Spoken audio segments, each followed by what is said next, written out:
হারাম টাকা হইতে পারবে না, হারামের 1 টাকা মিশলে কারো কোরবানি হবে না।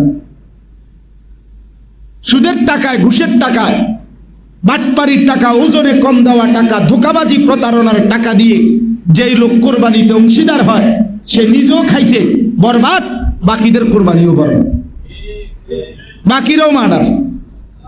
না আমি গোস্ত দোষ হইব, এটা সমস্যা হইত না, রুড়িও সিদ্ধ হইব।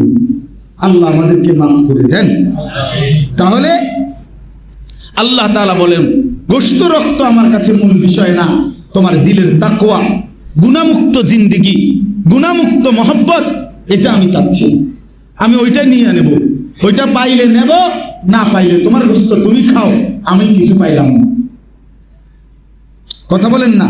কাযালিকা সাখখারাহা লাকুম লিতুকাব্বিরুল্লাহা আলা মা হাদাকুম ওয়া বাশশিরিল মুহসিনিন।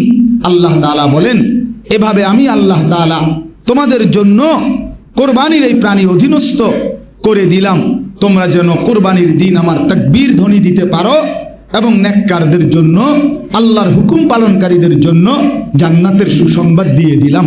সুবহানাল্লাহ।